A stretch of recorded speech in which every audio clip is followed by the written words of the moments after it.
Hi, I'm Brian, and welcome to my channel, This Fantastic Life. For those of you who are new here, this channel is about my wife and I traveling across the United States in our Dodge Promaster conversion van. I am a college professor, and my wife is newly retired. She retired in 2022. And so we like to travel across the country in our van and do informational videos on the national parks and other sites that we see along the way. So over spring break in March this year, we took a week-long trip and I did a YouTube video, episode 47 on my channel, called Civil War Battlefields of the Eastern Theater, and that video was well received. And so a week after graduation, we decided to travel west and do a second video called Civil War Battlefields of the Western Theater. So in this video, we travel to parks in the Midwest, including Wilson's Creek National Battlefield in Missouri, Fort Henry and Donelson in northwestern Tennessee, Pea Ridge in Arkansas, Shiloh also in southern Tennessee, and Stones River just southeast of Nashville. And then from a different trip, we had gone to Vicksburg, Mississippi, and Chickamauga, Chattanooga in Tennessee-Georgia border, and then finally Kennesaw Mountain just outside Atlanta along Sherman's March to the Sea. So these are the battlefields that will be incorporated into this video. I hope you enjoy the video. If you do, please click that subscribe button down in your lower right hand corner, the little van life icon there. Click that. It'll take 10 seconds to register your name and email, and you can receive future updates about videos that we do traveling forward.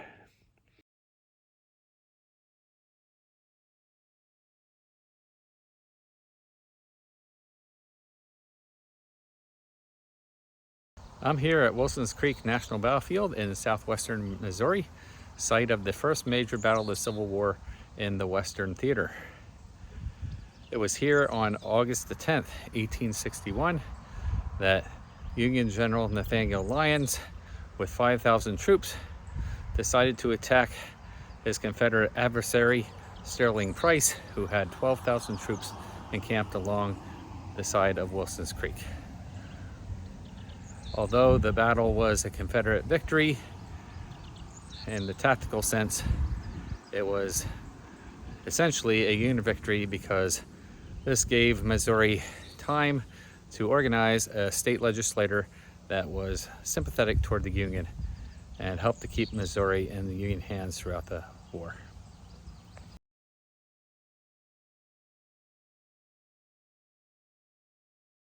Would largely determine the fate of Missouri.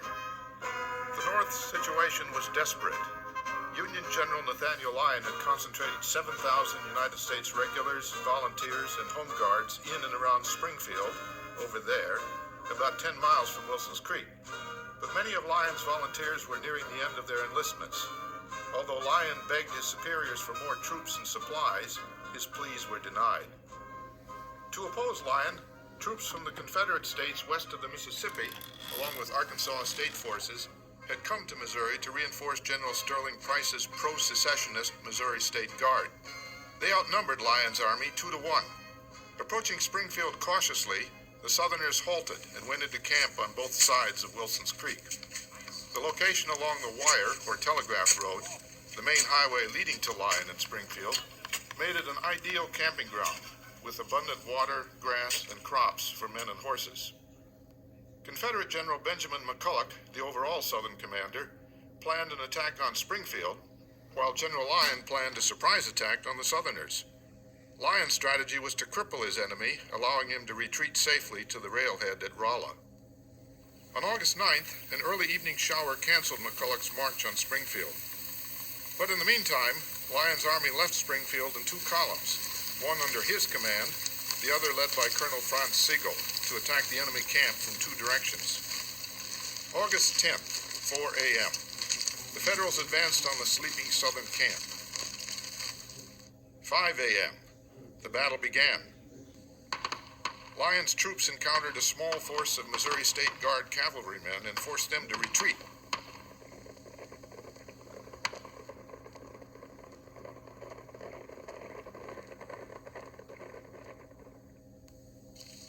At the same time, Colonel Sigel positioned his guns overlooking Southern cavalry and camped in Farmer Joseph Sharp's fields. Lyon ordered Captain Joseph Plummer and his battalion of U.S. regulars to ford Wilson's Creek and secure the Federal left flank. The 1st Kansans and 1st Missouri regiments continued to drive south toward a height that would become known as Bloody Hill. The Missouri State Guard Cavalry Brigade made a brief stand but was outflanked and forced to retreat. When the sounds of battle reached Sigel, he opened a bombardment that drove the Southerners away in a panic.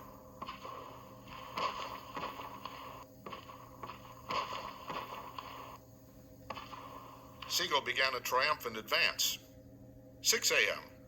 As Lyon's 1st Kansas and 1st Missouri crested Bloody Hill, they were slowed by a fire from the Pulaski, Arkansas battery. Captain James Taunton's Union battery opened fire in return. Alerted to the danger, McCulloch ordered Price's State Guard to meet Lyon's onslaught. The Missourians began moving from their camps into line of battle, and their 1st units pressed cautiously forward up Bloody Hill. After a brief encounter, they retreated, yet they had seized the initiative from Lyon, who went on the defensive thereafter. 7 a.m. While moving through Farmer John Ray's cornfield, Captain Plummer saw that the fire from the Pulaski battery was slowing the Union advance on Bloody Hill. He advanced toward the battery. At the same time, McCulloch ordered Colonel James McIntosh to lead the 3rd Louisiana and the 2nd Arkansas Mounted Rifles against Plummer. They engaged each other at 7:30 amid the stalks of corn. After a brief but intense firefight, the Southerners charged. Plummer retreated, but Union artillery fire from Bloody Hill dispersed his pursuers. A portion of the 3rd Louisiana Regiment regrouped near the Ray House, then marched down the Wire Road. Meanwhile, Sigel's column crossed Terrell Creek. When Southern cavalrymen attempted to rally, Sigel deployed in Sharp's cornfield and opened fire. For a second time, his bombardment drove his foes away. Sigel then continued his advance. 7:30 a.m. General James McBride's Missouri State Guard Division launched an attack on Lyon's right flank without success, only adding to the blood already spilled on Bloody Hill. At the Sharp farm, Sigel's men moved into position blocking the Wire Road, but his troops were poorly deployed. McCulloch gathered the 3rd Louisiana and some Missourians and Arkansas troops in low ground Sigel could not view. Supported by 2 artillery batteries, he launched a surprise attack that overwhelmed Sigel and set the Union Brigade to flight.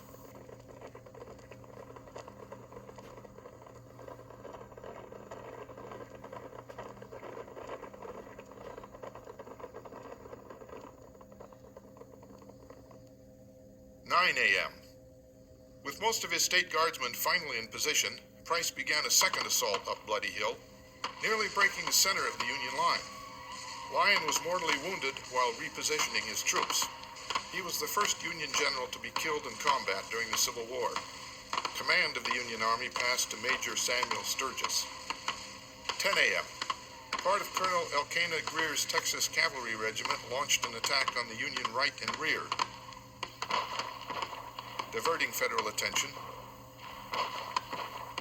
allowing Price to disengage his troops. The Southerners retired down the hill to regroup. The field grew quiet as Price brought up reinforcements. Now the moans and cries of the hundreds of wounded and dying could be heard. The quest for Bloody Hill renewed about 10:30 when Price began his 3rd and largest assault on Bloody Hill. Some 3,000 Missourians and Arkansans moved against Sturgis and the Federals. Despite their best efforts, the 3rd Southern attack failed. 11 a.m. As the Southerners fell back from Bloody Hill once again, Sturgis assessed his position. With heavy casualties, supplies of ammunition almost exhausted, and no word from Sigel, Sturgis ordered his exhausted men to retreat. By 11:30, the battle was over. The Southerners, Disorganized, exhausted, low on ammunition, and with many dead and wounded, decided not to pursue. Wilson's Creek was a small battle by later war standards, but a large one for 1861. Lyon's army lost nearly a quarter of its strength here, while 12% of the Southern Army became casualties. More than 535 dead and 2,000 wounded or missing soldiers littered the field. Many civilians in the area had their houses turned into field hospitals and helped treat the wounded and bury the dead. Wilson's Creek was a tactical victory for the Southerners, but thanks to later dissension between McCulloch and Price, they did not follow up their advantage. This set the stage for a decisive Union victory at Pea Ridge, Arkansas in March 1862. Although plagued by civil strife and guerrilla warfare, Missouri remained under Union control for the remainder of the conflict. By early August, Confederate General Benjamin McCulloch, accompanied by pro-Confederate Missourians under the direction of Major General Sterling Price, had advanced just southwest of Springfield, Missouri, and encamped here at Wilson's Creek. Brigadier General Nathaniel Lyon of the Union decided to send Franz Sigel with 1,200 troops to surprise attack the Confederates near Sharp's Field in the Confederate rear, while he did an overnight march of 4,200 troops, outnumbered 2-1 on his own in the front, and attacked at Bloody Hill. The battle at Bloody Hill raged back and forth for 5 hours, with each side charging and countercharging. Meanwhile, Sigel's surprise attack on the Confederate rear at Sharp Farms Fields failed when McCulloch's men counterattacked.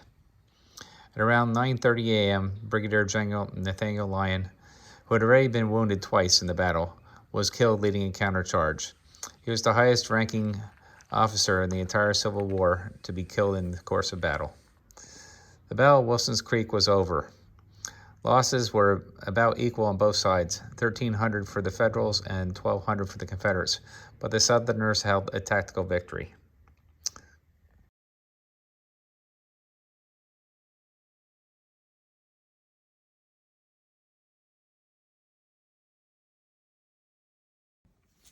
It's early February 1862, and Confederate General Albert Sidney Johnston held a defensive line from the Cumberland Gap on the east to the Mississippi River in Kentucky on the west. This latter defensive line included 2 earthen forts on the Kentucky-Tennessee border, Fort Henry on the eastern bank of the Tennessee River, and Fort Donelson on the Cumberland River, about 12 miles to its east. Union commanders realized that capture of these forts could open the way to invade Mississippi and Alabama.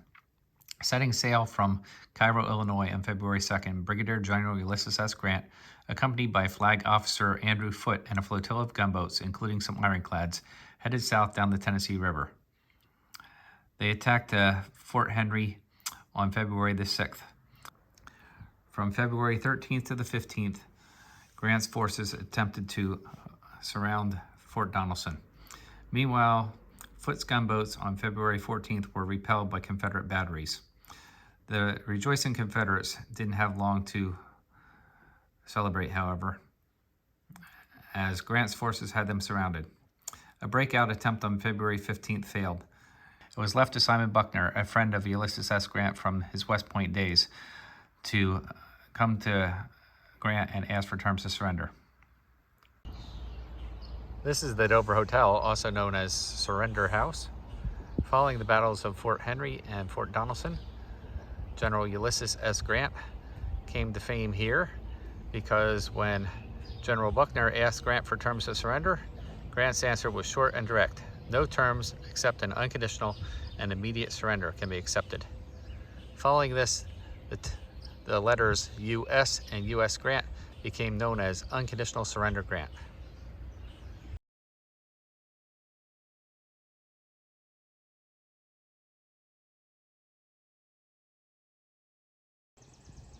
Hi, I'm here at Pea Ridge National Military Park in Garfield, Arkansas, northern Arkansas.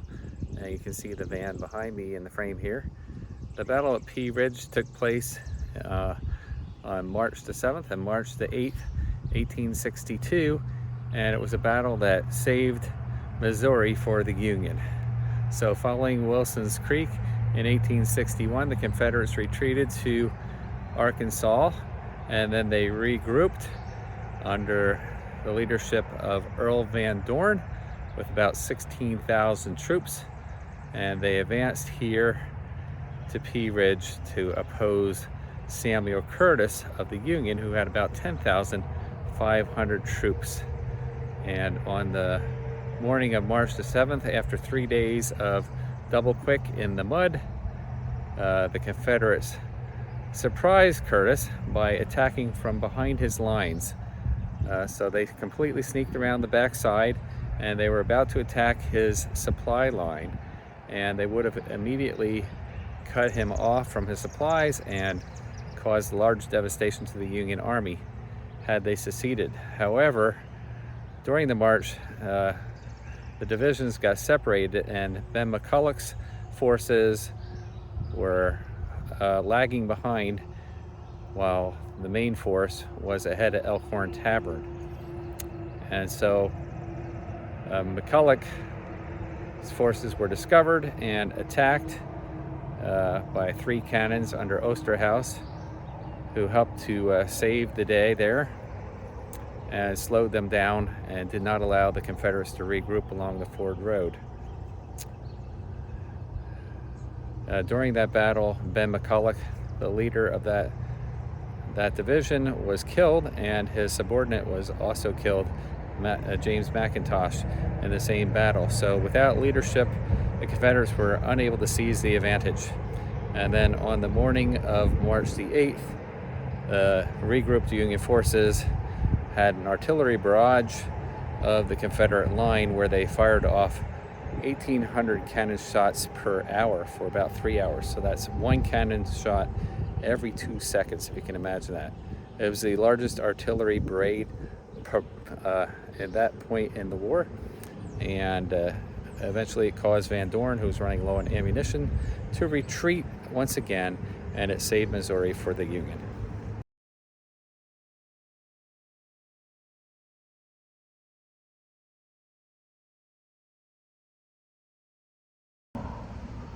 I'm here at Shiloh National Military Park, where on April 6th and April 7th, 1862, the 2 great armies faced off against each other at the battle also known as Pittsburg Landing.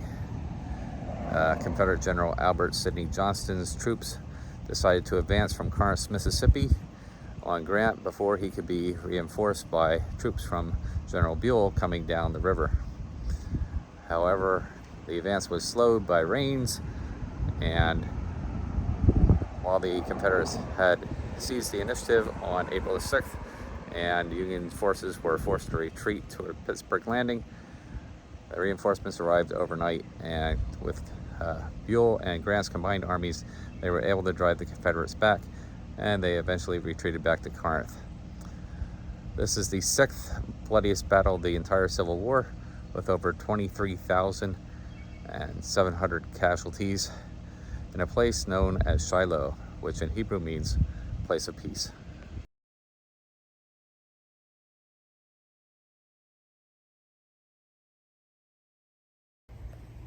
This is stop number 1 on the battlefield tour, Grant's last line. His last line of defense on April the 6th.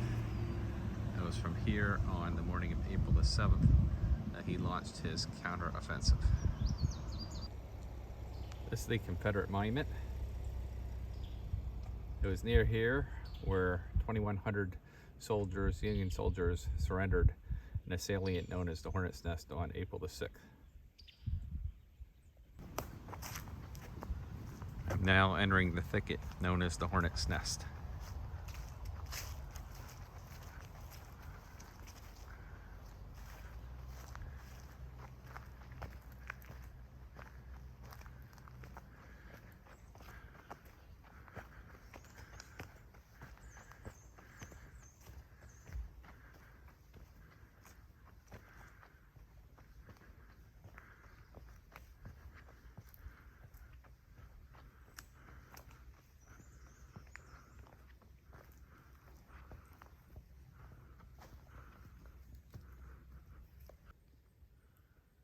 Brigadier General Prentice surrendered here, 2,100 troops at 5:30 on April the 6th, 1862.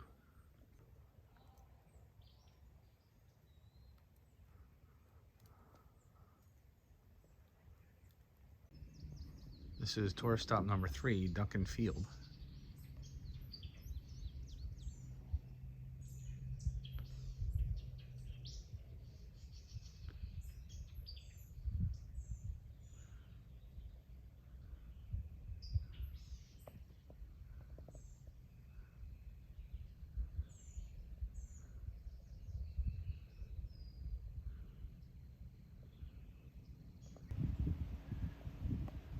This is tour stop number 4, Ruggles Battery, a Confederate battery of 53 guns fired across Duncan's Field at the thicket over there, which was known as the Hornet's Nest, after infantry failed to secure the position.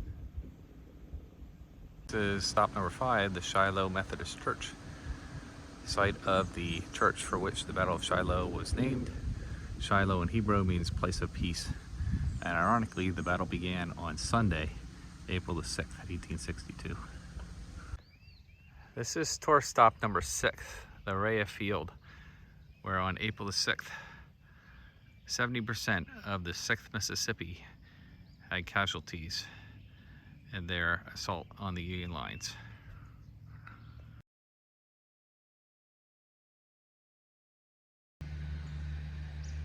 The 6th Mississippi lost roughly 300 men in less than an hour of fighting in Rhea Field as they attacked General William Tecumseh Sherman's Union camps.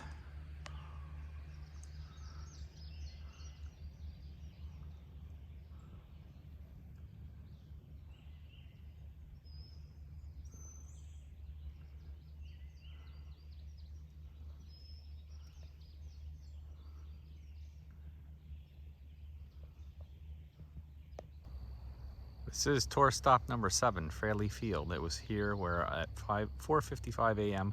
on April the 6th, Colonel Peabody's units encountered pickets from the Confederate Army, and unbeknownst to him, this was the vanguard of the entire Confederate Army coming up from Corinth, making a surprise attack on the Union.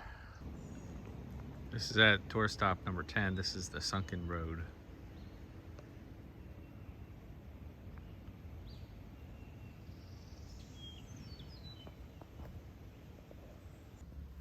This is tour stop number 11, one of the 5 mass graves to the Confederate dead. There were 1,728 Confederate soldiers that died at the Battle of Shiloh. This is tour stop number 14, Water Oaks Pond. It was here on April the 7th, the second day of fighting, between noon and 6 p.m. that General Beauregard tried to counter Grant's assault. Around 6 p.m. he realized his forces were running out of ammunition and extremely exhausted, and he withdrew back to Corinth.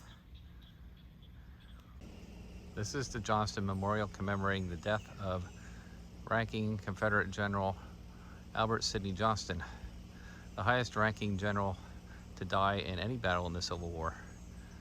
Represented by the inverted cannon here, Johnston was shot behind the knee, it nicked an artery, and he bled out within 15 minutes. He was replaced on the battlefield by General P.G.T. Beauregard. His death, however, demoralized troops and helped to cause chaos along the Confederate line, which slowed their advance on April the 6th. This is tour stop number 18, the Widow Sarah Bell's Peach Orchard. General Johnston's army attacked from the far side of the orchard here. The peaches were in full bloom on April the 6th. To the right is the cabin of William Mance, George.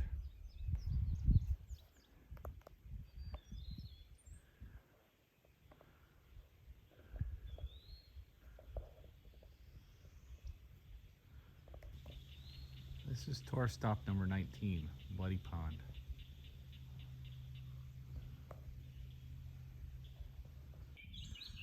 Shiloh Indian Mounds, National Historic Landmark. This is the largest of the Indian mounds of the Chickasaw Indians. This is stop number 20, the Del Branch Ravine, where the U.S. gunboats Lexington and Tyler were anchored on the opposite shore to support General Grant's defense of Pittsburg Landing.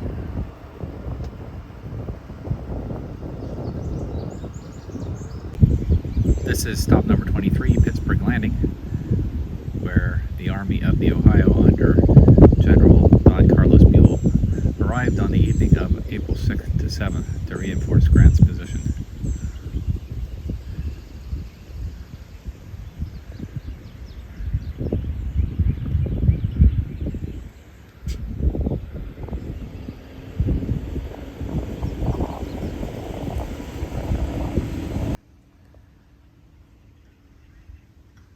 Shiloh National Cemetery.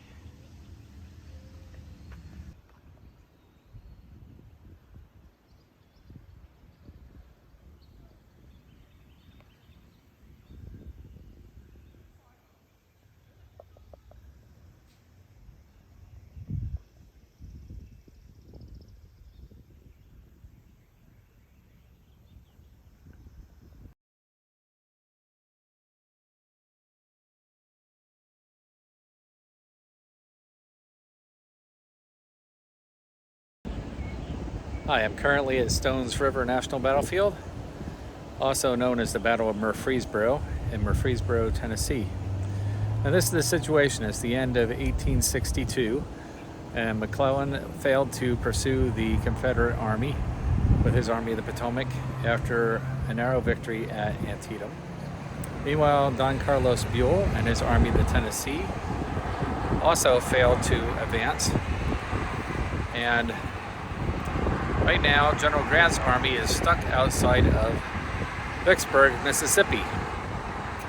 Following on the heels of the disastrous defeat at Fredericksburg, Lincoln needed a victory in order to cement his Emancipation Proclamation that was set to go into effect on January 1st, 1863. So he ordered the Army of the Cumberland under William Rosecrans to advance from Nashville toward the Confederates under General Braxton Bragg, who were stationed here at Murfreesboro. Rosecrans had 80,000 troops, although he only sent about 43,000 out from Nashville to face Bragg's 35,000 troops. Both generals decided to attack on New Year's Eve, and both of them also planned to attack the enemy's right flank. The Confederates struck first, and they surprised the Federals, driving them back at places known as Hell's Half Acre and the Slaughter Pen. However, the Union Army held firm in certain positions, and after a truce on January the 1st, it turns out that Rosecrans was reinforced by troops coming out of Nashville, and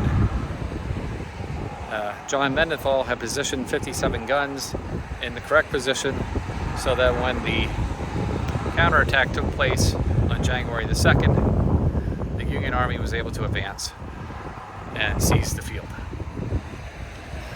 Overall, losses at the Battle of Murfreesboro were 25,000 casualties, the largest percent loss by either army in any battle of the Civil War. Murfreesboro ranks as the 9th bloodiest battle of the entire Civil War. This is tour stop number 1, the Union Camp.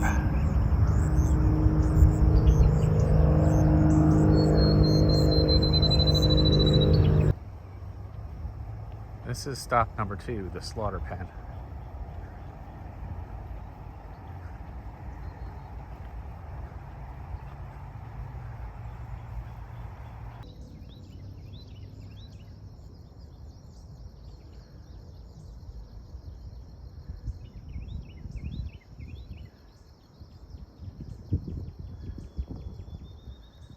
This is tour stop number 3, the Cotton Field.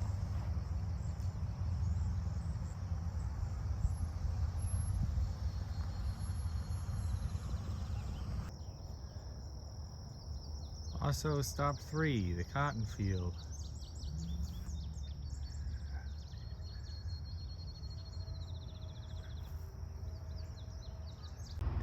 This is tour stop 5, the Round Forest, also known as Hell's Half Acre. This is the only point in the battle where the Union line did not fold. It was charged here 4 times by the Confederates. What Hazen held the ground. The Hazen Monument here is the oldest monument in all the Civil War battlefields.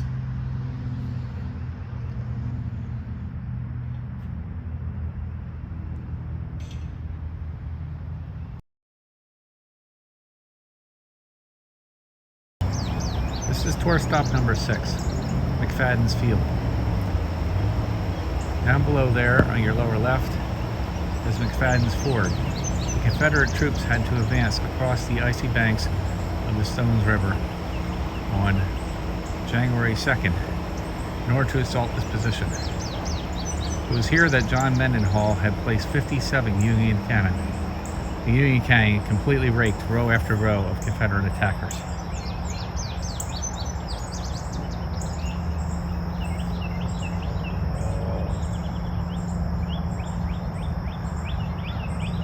To commemorate this event, artillery monument was erected here.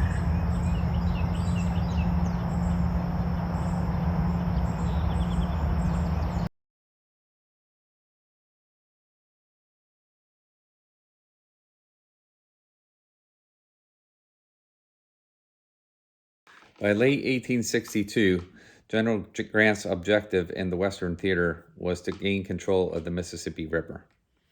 There were 2 Confederate strongholds at Port Hudson, Louisiana, and at Vicksburg, Mississippi.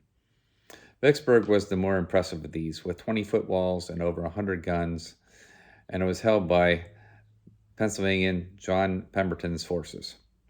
It also sat atop 200-foot bluffs, the highest ground in south of Tennessee along the Mississippi River.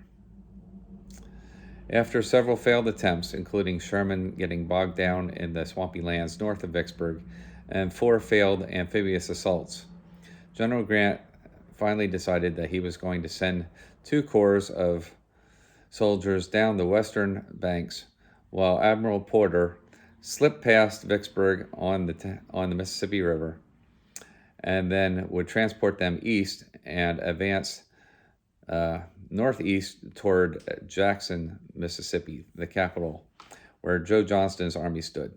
This was a risky maneuver because it put Grant's forces between Pemberton and Vicksburg and Johnston's forces in Jackson.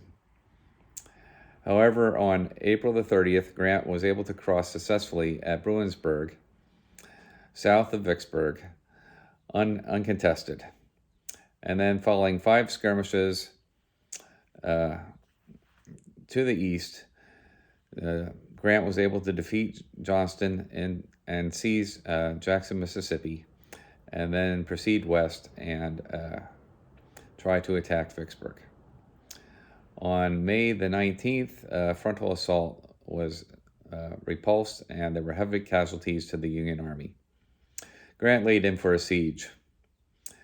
For the next 47 days, over 200 cannons shelled the city night and day. Eventually, the city fell on July the 4th, one day after the fall of Gettysburg. And Abraham Lincoln was known to have said, "The Father of waters, again, goes unvexed to the sea," as the Mississippi River now was in Union control.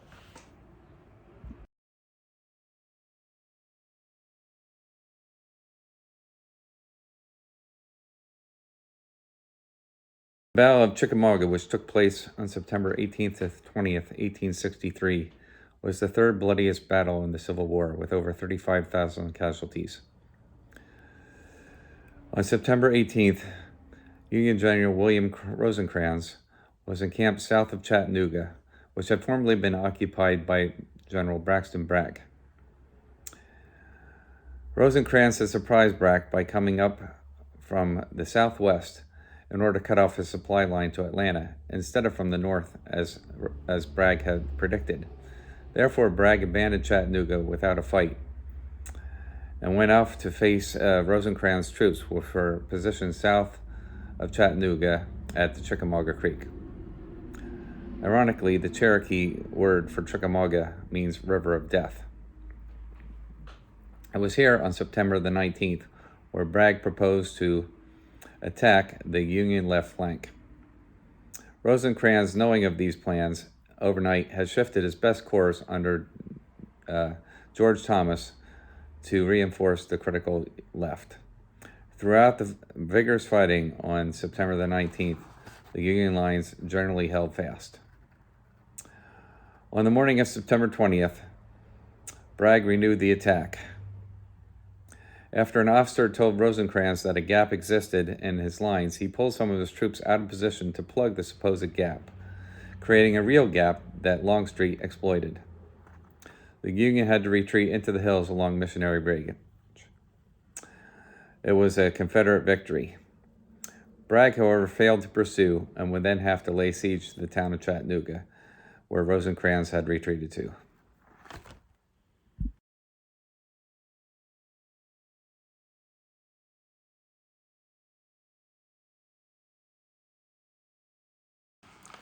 Following the Battle of Chickamauga, Rosecrans had retreated to Chattanooga, dug in, and awaited help.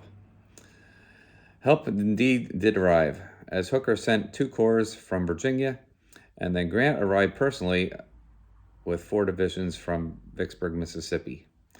The Union now held the numerical advantage, with 70,000 troops compared to only 46,200 for the Confederates. The Confederates, however, held the high ground along Missionary Ridge and Lookout Mountain. On October the 27th, the Union established a bridgehead at Brown's Ferry, and Hooker crossed on pontoon bridges what became known as the Cracker Line. Meanwhile, on November the 24th, Sherman attacked Bragg's right flank at Tunnel Hill, while Hooker attacked the left flank at Lookout Mountain in a battle above the clouds, and advanced on Rossville Gap. Nearing the end of the day, George Thomas advanced from Orchard Knob on the center at Missionary Ridge and surged up the hill, capturing 37 guns and 2,000 Confederate prisoners. The Battle of Chattanooga was over, and General Braxton Bragg was forced to resign his command.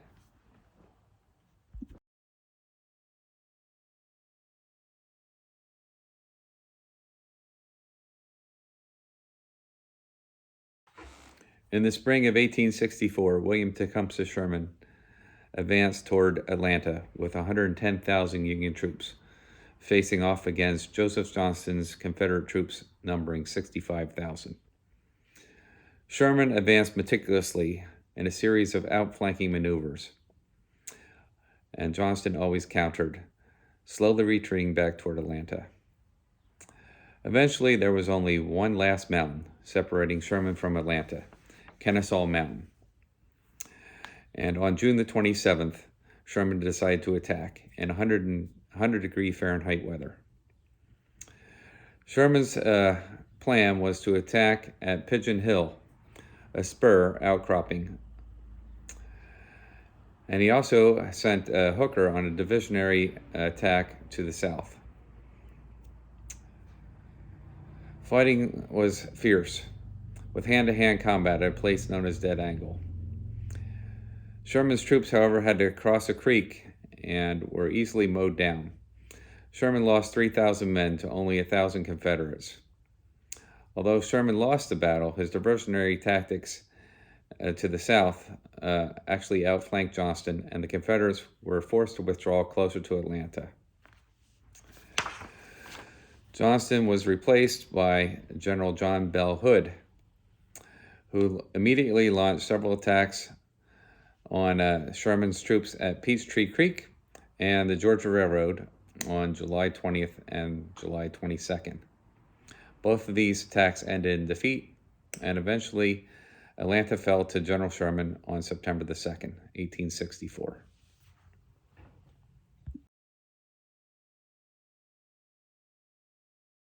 Following the fall of Atlanta, Sherman's march to the sea, or the Savannah Campaign, commenced on November the 15th, with his troops leaving Atlanta, and ended on December the 21st with the capture of Savannah. Sherman then headed north for his Carolinas campaign, as his scorched earth policy pillaged places throughout South Carolina, eventually converging onto North Carolina territory.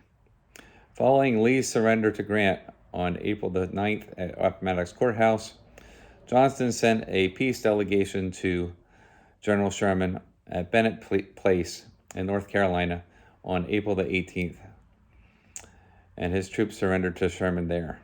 However, when Grant arrived on the scene on April the 24th, he nullified this truce, and again, the two sides met on April the 26th to finally settle matters. At 89,270 troops, this was the largest surrender of the entire Civil War. Well, I hope you enjoyed this episode on the Civil War battles of the Western Hemisphere. If you did, please click the subscribe button at the lower right-hand corner of your screen. It will help us to create further content in the future. Again, thank you for your support of our channel, and I wish you a good day.